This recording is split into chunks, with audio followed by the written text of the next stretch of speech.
What's up, guys? We are back here in Pittsburgh, Pennsylvania at Pittsburgh Pirates Ballpark, PNC Park. Why? Because we are here for a ballpark tour of PNC Park. I am looking forward to this, and they only do one tour a day, so keep that in mind. And this tour is sold out, so this is going to be a crowded tour. We got here about 50 minutes before, so keep in mind we drove from Cleveland, Ohio to get here, and so I wanted to get here, make sure we get here because there was construction. So but anyway, we got here super early. Let's go and do this ballpark tour. So join me as we explore PNC Park Ballpark Tour.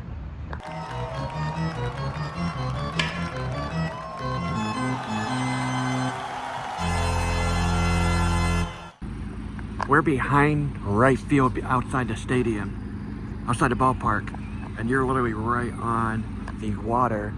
And there's the ballpark, there's the kid zone right here, I believe.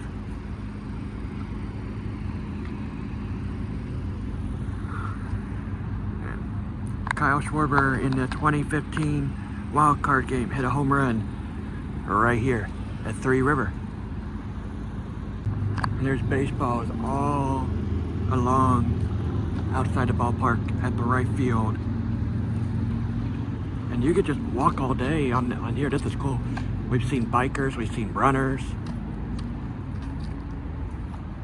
Another statue.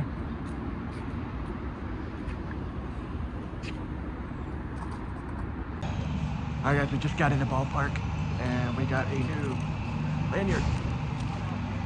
So this is the first ballpark tour that they give me a lanyard or like a wristband.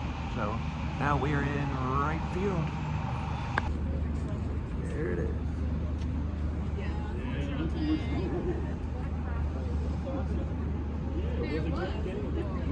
On the Pirates' last championship team in 1979.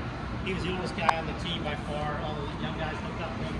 His nickname was Pups. So this is Pups Plaza.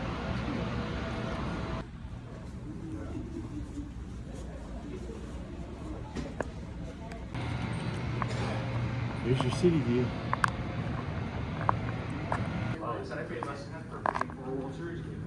That's because everybody was saying in well. Oh yeah, tonight is yeah. It was redesigned over the winter. They had this closed down for most of the off season, but they painted all the walls. They put in new carpeting. You probably see.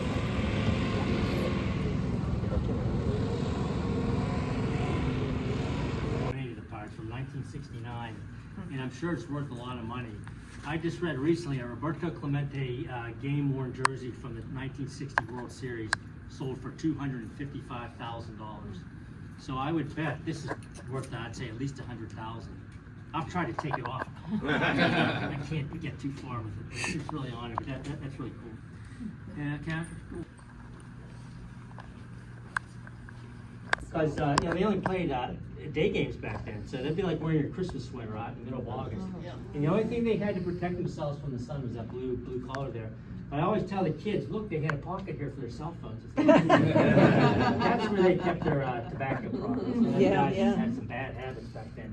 Then 50 years later, to commemorate the 50th anniversary of the National League, they moved to this uniform. A lot better looking. It was a blend of cotton and wool, so more comfortable for the guys. But I think that blue piece is pretty attractive, the red stripe, and then the commemorative patch. Then also in the 1937, we moved to these uniforms, and the Pirates were one of the first teams to get a script or cursive. And this was also the first uniform that had a number on it. I always ask kids when I get a bunch of little kids, do they teach you cursive anymore? And some say yes, some say no. I don't know what's going on, but we were one of the first teams to do that. I also give you a little history of the Pirates. Yeah, we used to have workouts in some people's groups. You get one jersey, and he was kind enough to sign this and donate this here to the Pirates. Yeah, I know it's not.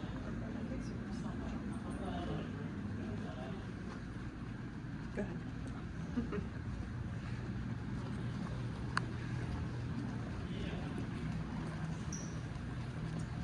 Number 4, the Pirates have retired his uniform. He's also in the Baseball Hall of Fame, but he's the only one in baseball history to lead the league in home runs 7 years in a row.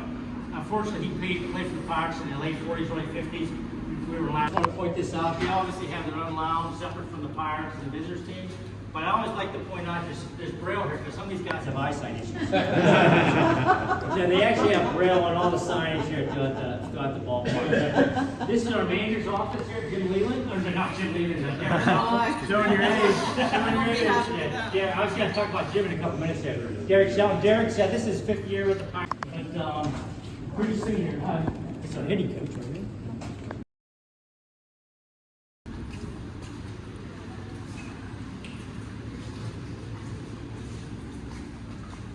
Pictures of all the Pirates won batting championships over the years.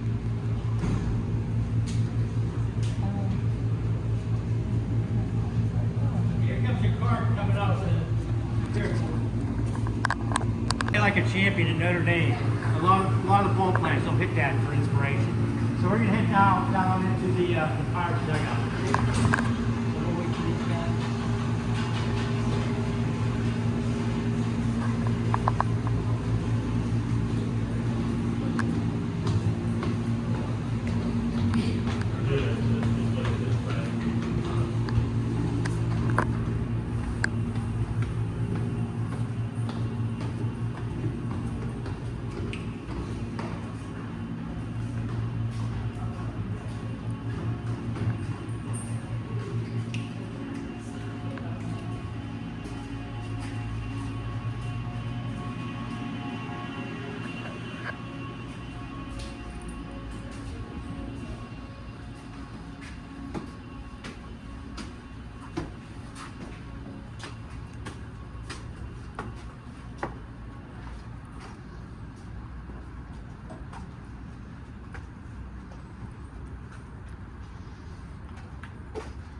You guys can sit down if you would like.